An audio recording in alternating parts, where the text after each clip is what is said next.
I'm Mark Seifter. And I'm Linda Size Palmer. And this is Arcane Mark.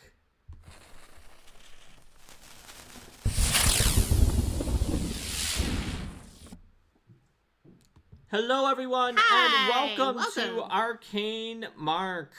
On today's episode, playing a dungeon as your character? That sounds like it can't possibly make any sense, but it actually is possible with the dungeon Ancestry or species, which is free at battlezoo.com.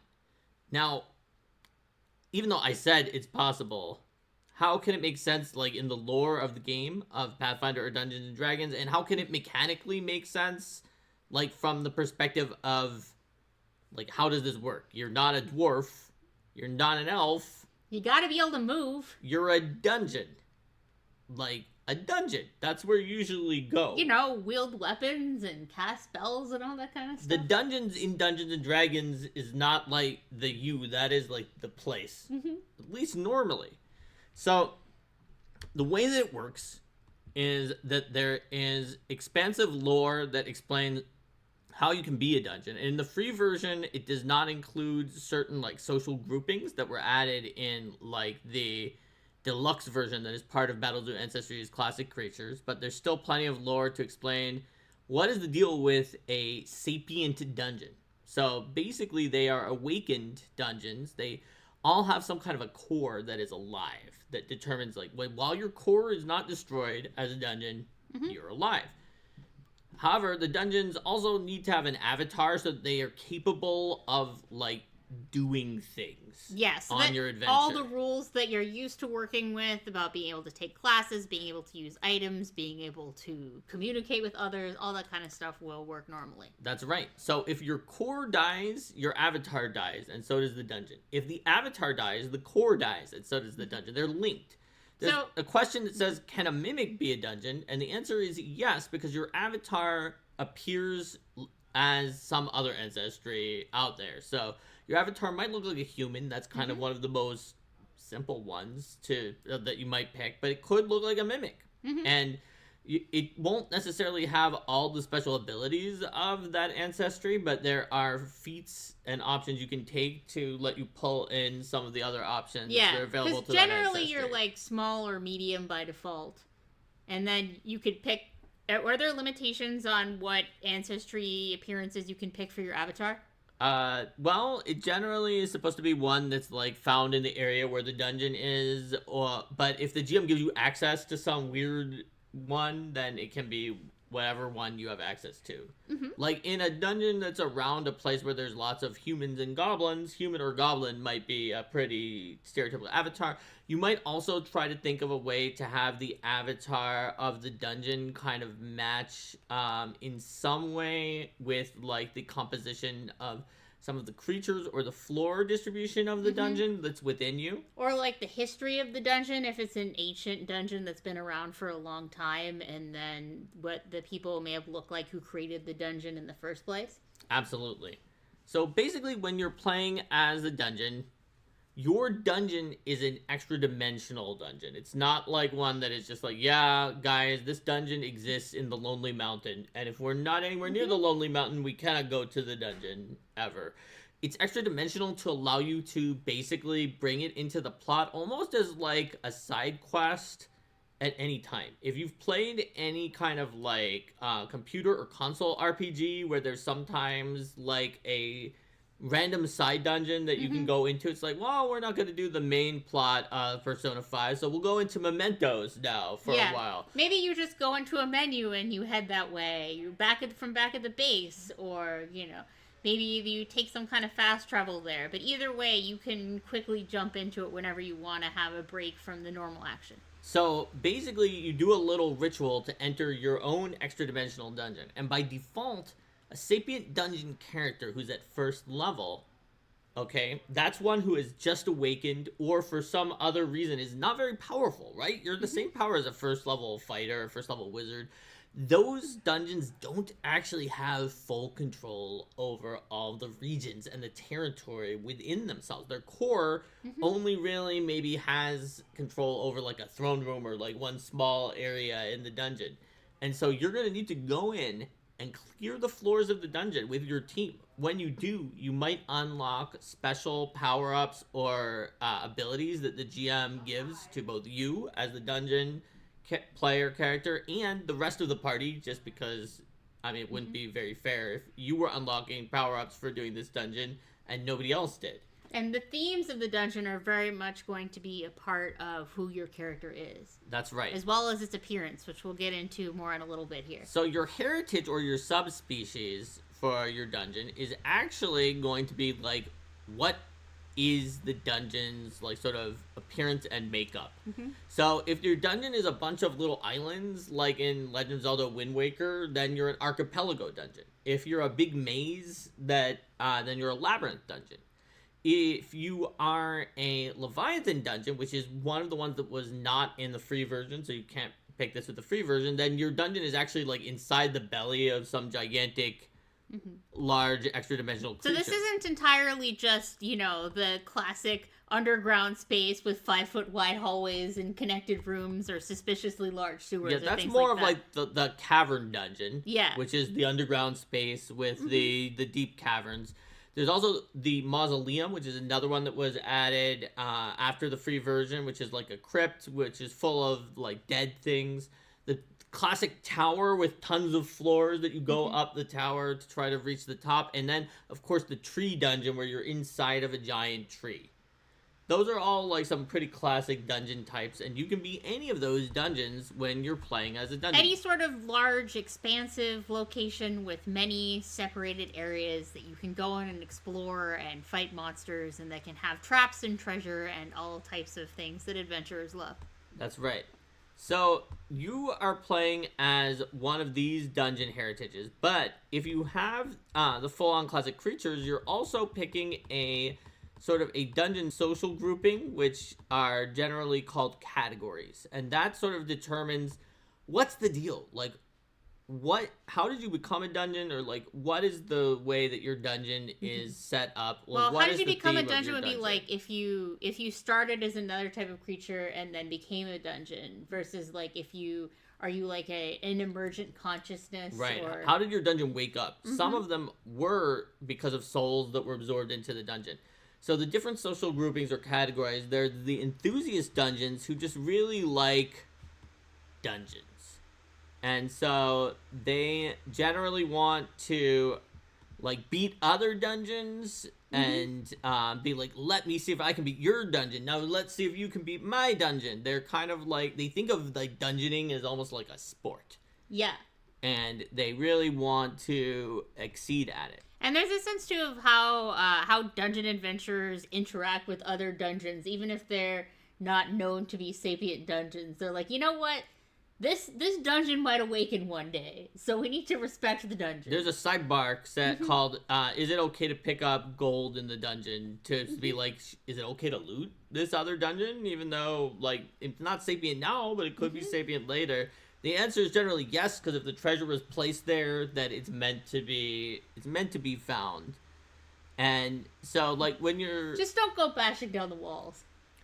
When you're an enthusiast dungeon, then you have to kind of decide whether the dungeon was designed by sort of another dungeon core, another sort of, like, that is in the same dungeon, or is a dungeon that was designed by like one of your rivals, and you have a dungeon that they go into, and they have a dungeon that you go into, and you challenge each other via the ritual, unlike the normal story for dungeons. So that can be like a sort of different take on things for a dungeon enthusiast. There's a lot of messages in chat here too. Yes, people were surprised by the dungeon heritages, and if you and your party go into your dungeon to clear things out, is the party giving you a cleanse? They kind of are. Yeah. Right?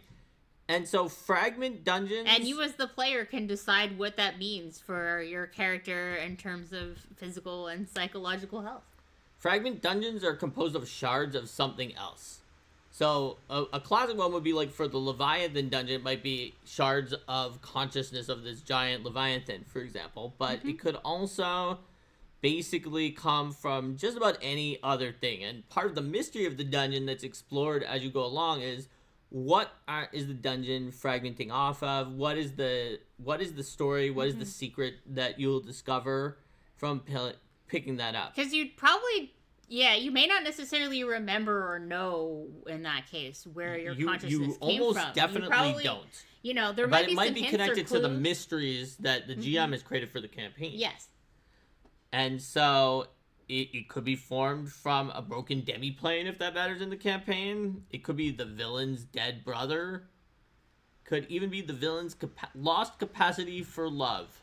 I can also see that coming from some kind of powerful ritual, or like, you know, a lost civilization. 100%. So another fun one is museum dungeons. Those are great for people who are completionists. So they're trying to gather all sorts of treasures and things from across the world into the dungeon to create a museum. And so the idea is that when you collect these items that you're finding during your normal adventuring and put them in, once you put these objects and they get past the threshold, it opens up new sections of the dungeon to be explored. That seems like a pretty typical PC, though. Trying to go around and loot all of the treasure, gather it all for themselves. Anything that's not nailed down, so can be played with all sorts of character types. And it's great for GMs who want to coordinate with like special artifacts or loot that activate parts of the inner dungeon, because it creates a great interplay with the outward campaign where you're collecting these special items for the museum, and then the secondary side campaign of going into the dungeon and finding these new territories that open up and are unlocked based on these special relics and items. And if the museum is, you know, connected in some metaphysical way to the things that the PCs are exploring on the outside, then it could be, you know, are you retrieving lost fragments of your memory from within yourself that are represented as these kinds of items? Do you have like a copy of an old location within there that you can activate with things that you find on the outside, so that like you and what's going on in an external dungeon are both parts of a greater whole? Also, another thing to think about is if you have battles with Ancestry dragons, there's horde rules for if PCs just want to collect a horde because they're a dragon and not actually use the money to buy magic items, and you can definitely use this for a museum dungeon to help compensate for wealth that is being just put into the museum. So that is a fun one. Overlord dungeon is one that I think when people think of playing a dungeon, a lot of people want to play, which is they're just trying to conquer the territory in the dungeon that's currently not under their control, and get some of these monsters and traps back under their control so that they can just have like this dungeon and be the ruler of that dungeon. And so you want to consider like what invaders or denizens are in control of certain portions of the dungeons, and also why are they there, what's going and on what are they here. trying to achieve, which parts work together and which ones don't. Overlords work best with an opposition to be going up against, and you might even want to use the leadership subsystem if you're playing in Pathfinder to represent all of the minions who are loyal, who you've been able to support as you're conquering more of the dungeon back from the invaders. So Psyche dungeons are one of my favorites, which are dungeons that are based off of your own inner demons and mental states. So these are definitely dungeons that are very similar to, for the Persona reference from before, dungeons that you might find in a Persona game where it's like, yes, this whole dungeon represents this one particular person's feelings, twisted feelings, or some way. And so each floor might be a boss that represents one of your hang-ups. And they need to face themselves. You need to face yourself to unlock other portions of your power and to strengthen your bonds with your comrades. Maybe to discover a truth about yourself that is hidden at the bottom of the dungeon. So quandary dungeons are just kind of the like nobody really knows, none of the above dungeons that are just like, well, sometimes there's not a simple explanation for these dungeons. They're kind of the wild card. It's not last because it's in alphabetical order. Because the last one in alphabetical order is soul prisons. Those are another really fun one, especially for GMs who love coming up with backstories for the bad guys, but then their players kill them in one round before they can even speak. Be like, so the bad guy's going to tell you about their tragic backstories. Like, well, but I want an initiative, and I use instant death, the spell, and we're playing 5e, so do you have legendary resistance? no, that's not fun for you guys. So I decided not to add. What? I spent 10 hours writing this person's backstory. Then the and character, then then they're dead before they can go. And so in the soul prison, you suck in the souls of those who are dying around you, possibly the villains you've already killed, and they can create their own floors and local areas like within your dungeon, which will allow the themes of those characters who were lost or forgotten, and the GM can on the fly decide based on how things go, oh, that villain got actualized, it didn't need to go into the soul prison, but this one didn't, and it does. And so you can re-explore some of those themes, deal with the souls that have been trapped within the prison, and find out more about what's going on. And you can also decide, too, based on what characters seem to be resonating with your players. Absolutely. And what you feel inspired to continue with. And, you know, because you don't have to tell them everything that's in the dungeon to start with, you may be able to bring an old villain back later on in a new capacity. Death is not the end when you're a soul prison dungeon. 100%. So let's take a look at some of the feats so we can talk about some of the builds you might want to make with a dungeon. So obviously there are builds that will depend somewhat on your heritages because some of the options like require different heritages. So you've got classic things about like getting better dark vision. Some of the ones that I think are fun are ones that bring things from your dungeon or to your dungeon. So the dungeon familiar gives you like a familiar that's like one of the critters that you called up from your dungeon. Whereas dungeon loot kind of lets you store some items in your dungeon so that you can carry more. For example, those are like first level options. It obviously is going to get better than that. Dungeon Unity is one where because you represent an entire ecosystem, you are better at like aiding and assisting your allies. And Dungeon Magic can give you a little bit of spellcasting power too. That's right. And so different heritages have different powers, like the towers. Towers are usually known for wizards and having libraries in them. So there's one that lets you kind of call a book out of the library to give you bonuses on your recall knowledge called Ascendance of a Book. And then there's like Caverns Climber, where you're a cavern and therefore you can kind of climb along the rock walls from your dungeon. The Mausoleum heritage has Disinter, where you can just bring up like a really crappy undead from out of the mausoleum. Basically, you would do that to use it. It's like, it's bad enough. It's to set off traps. It's to be a warm body to take a hit for something. It's not going to do much other than that, but there are some niche uses for it. Avatar's Adaptability is the feat we were talking about before, where you actually can gain adopted ancestry and some of the abilities from that ancestry that your avatar sort of resembles. And so if you wanted a lot of mimic stuff for your mimic dungeon, someone asked earlier in the stream about, you would want to take Avatar's Adaptability at 5th level right when you had an option. And one of the things with this Ancestry, if you happen to be a fan of isekai stories, you can play a little game and see how many you can recognize throughout this, because this first came about as an April Fool's joke. And so it has a lot of things. Some of them are dungeon-based. Some of them are not dungeon-based anyway. There are a lot of jokey names. It was kind of the beginning of the whole, like, let's take a joke idea and then take it ridiculously seriously to make it work. That is correct. So when we move forward into 9th level feats, and I guess, there's other ones for some of the other options, like the Island, which has the ability to swim. The Labyrinth of Magic, where you can create like illusory objects to make your maze more confusing. Leviathan's Prowess, where you can get better at unarmed attacks. Speak with Trees, because you are a tree. And so, therefore, you could speak to other trees. Oh, there's Dungeon Dumpster, where you can sort of just dump garbage inside of your dungeon, which is, like, not very polite if you weren't the dungeon. But since you're doing it to yourself, so, you know what? I'm okay with that. There's a question about Basement Sword Wizard. Basement Sword Wizard could be a dungeon. Well, dungeon might have a basement where Basement Sword Wizard lives, so he and my dungeon can be friends. They could be. What does it mean if you have an inner Basement Sword Wizard as a dungeon? I don't know.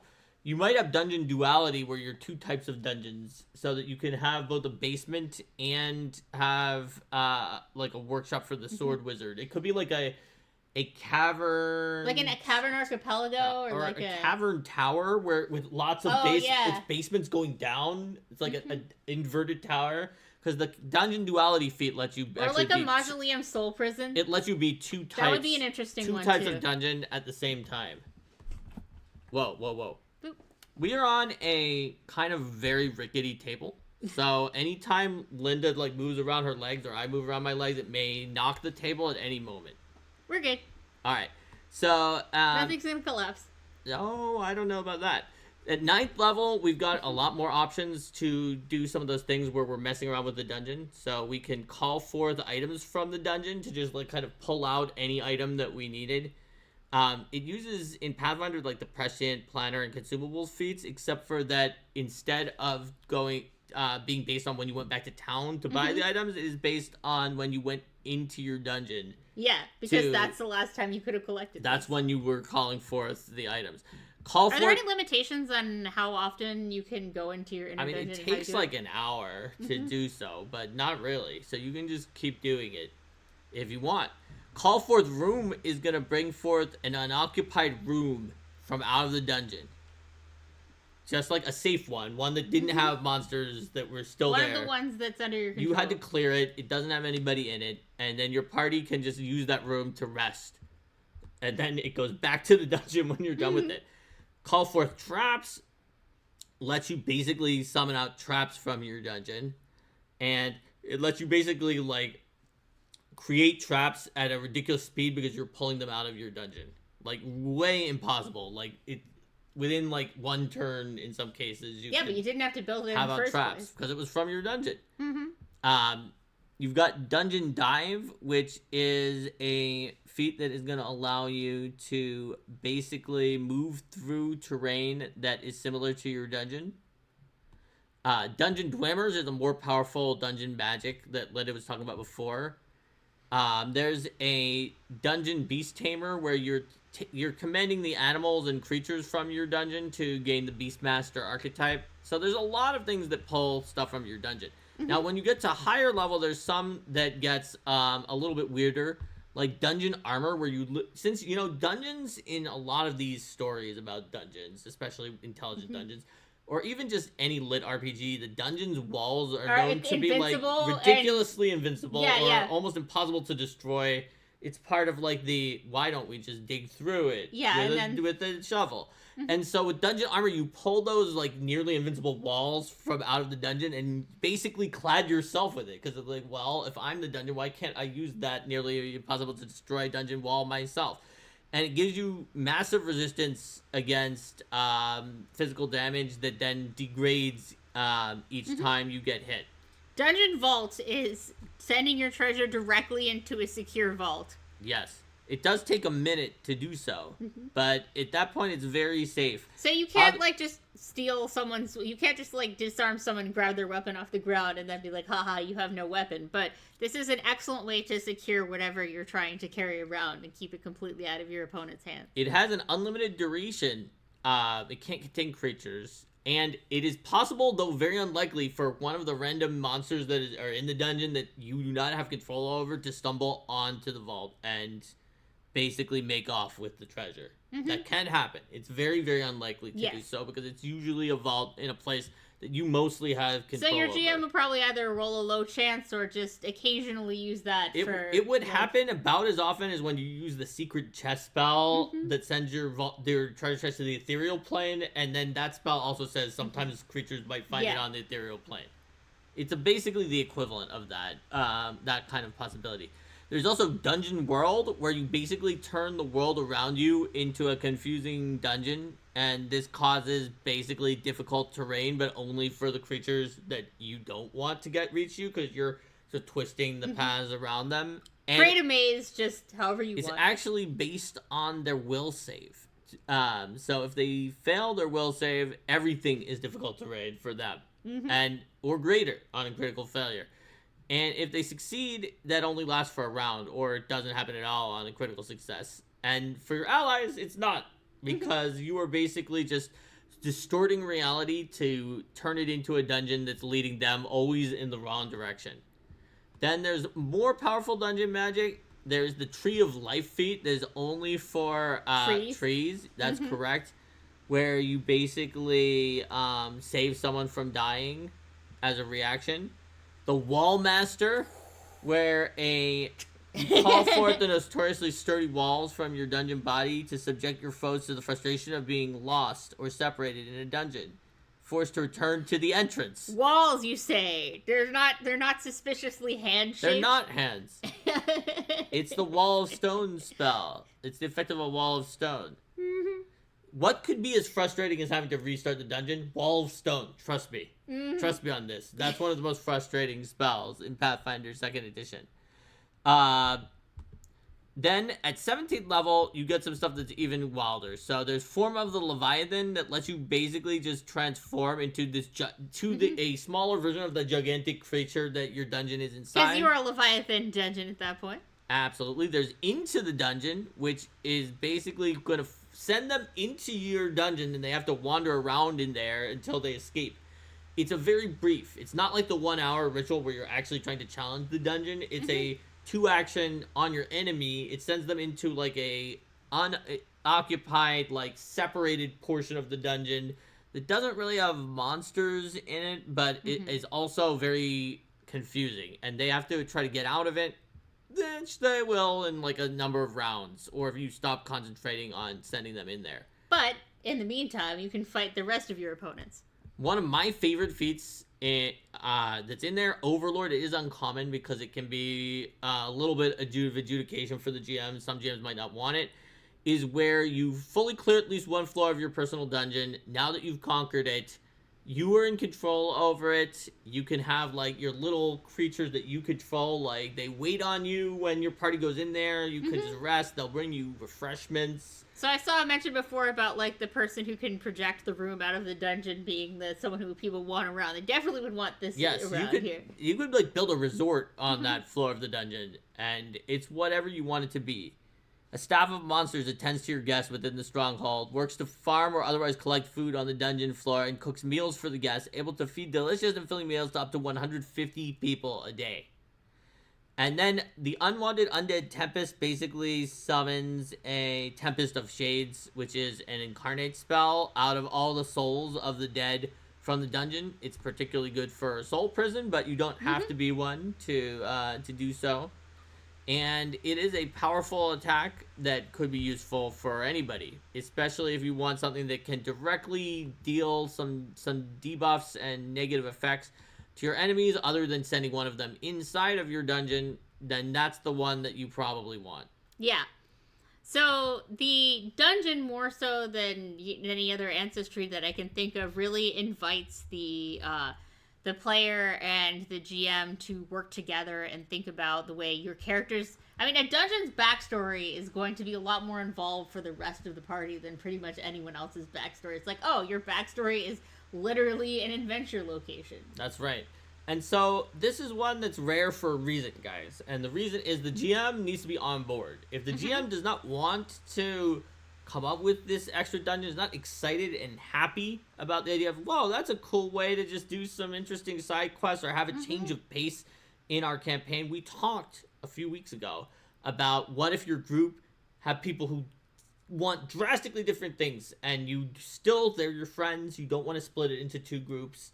So having a dungeon character could be a great way to explain why your campaign, that because 3 of your 5 players were ridiculous fans of like social intrigue, and so there's all of these like social backstabbing and politicking, but then one player really, really, really likes dungeon crawls, and another one kind of wants to do both and loves both of them, but wouldn't want to just do one and not the other. And so maybe you have the person who loves dungeon crawls as a dungeon character, and so for some reason, because maybe it is actually fragments of something that's important to the political plot line, or because of the fact that the items they're finding in the political plot line are part of the museum, or whatever the case may be, they have to go into the dungeon character's dungeon to gain important information, power-ups, or other abilities that will assist them in their political intrigue. So this is a perfect example of what we mentioned in that previous episode, which is that you can have each person's part that they like give you something that can help in the part that the other players And even what we were talking about, where the doing like the potential of short solo things or what have you, you could explore that with the dungeon player in this case as well. 100%. And so there are a lot of people who have used this to come up with interesting character ideas. One of the earliest ones that I saw of someone who was posting about this online was someone whose dungeon was like an undead wizard school. And basically it was just, the character was kind of confused. They were a wizard and their dungeon was an undead wizard school. As they went through all the floors, they slowly pieced together their memory and discovered that the dungeon awakened when the soul of the headmaster of the wizard school sort of melded with this wizard school. So it was a real wizard school that was, everybody got killed in like a massive cataclysmic event. And so after defeating this giant undead on the final floor that was like the souls of all of like the children and the other staff who had died, that's when they finally realized, it's like, wait a minute, yes, and I needed the memory of this place to be remembered somewhere, and I am an expression of this, who has become an intelligent dungeon. So you can come up with any sort of plot line like that, and that player can help come up with the idea. The GM can do it and leave it as a surprise for the player. Or it can be kind of a mix of both, where the player knows they want certain things to be true about their character, but they don't know how the GM is going to build encounters, and there can be other secrets in there as well. 100%. So you can get this for free at battlezoo.com. Just go to battlezoo.com. There's like a whole bunch of things on there. So just search Dungeon Ancestry and it's free. There's also the enhanced version of it that is in Battlezoo Ancestry's classic creatures, but the free one has far and away the majority of what we talked about here, other than those social groupings, which we kind of gave you a sense of what those were anyway in this video, and you probably have enough to go to town and run that. So or go to the dungeon. Or go out of town and into the dungeon. You're right. So, if you have used a dungeon character in your game before, or you've been inspired to add one to your campaign from this video, please tell us about it in the comments. We love hearing about your dungeon character. You might have been included in this video if you were someone who already talked about it. Like, hey, if the person who's watching this who did the dungeon that was like the wizard school, then you were. That's really cool. Let us know. You were included in the video. So like and subscribe if this is your cup of tea. If it's not, then don't like and subscribe. Actually, still like, but don't subscribe. Because liking is always good, but subscribing is not if you don't like the video. But you can even join us if you want to support us. We would appreciate it. Our last thing for the video is going to be a vote. We could do more of these guides to weird ancestries if you want. In that case, you would vote 5. Otherwise, we've got a lot of other options. Looks like we There's have already two votes already for 3, for which 3? is GM Tools. I don't know. And there is Build a Hazard Workshop, which is if you vote 1, we'll do that. Which is building a hazard together on the stream. Vote 2 for Ask Arcane Mark, Save My Game Q&A. 3 for, I don't know, the GM Tools. 4 for us playing some kind of a video game or computer game, and 5 for another ancestry That's guide. yet another one for 3. I think the 3s are gonna have it. The 3s are gonna win. I don't think it's gonna be possible to come out of that slump for any of the other ones. So we're gonna be talking about, I don't know. Actually, we do know, but it's about times that you don't know. Whether you don't know the rule or you're just not sure what to do next and you're feeling his bewilderment, where do you go from there? Whether the players don't know, whether the GM doesn't know, and whether the thing that you don't know is the rule or something that's in character. We'll talk about times when you don't know, because there's a myth that you always have to know everything. You do not. Nobody knows everything. All right. So, there we have it. Take care, everyone, and... Well, Rico, whatever your idea was, you can put it in episode suggestions on the Discord. Well, Rico said since he's already lost, he is not obligated to film the other. Okay, no, you're right. Okay, well, if you do have something else you want us to cover. He wanted to just tell you that anything other than tyranny. Oh. All right. Oh, I see. So everyone, okay, thank you. We will. This is our last stream of 2025, which is, I guess, perhaps obvious given that it's on the 30th. We will see you in 2026, and I hope it's a better year for everyone. We are planning to have an episode this Saturday, and it's going to be talking about We had the your very first yes. combat. Mm-hmm. What makes that different? So, take care, everyone.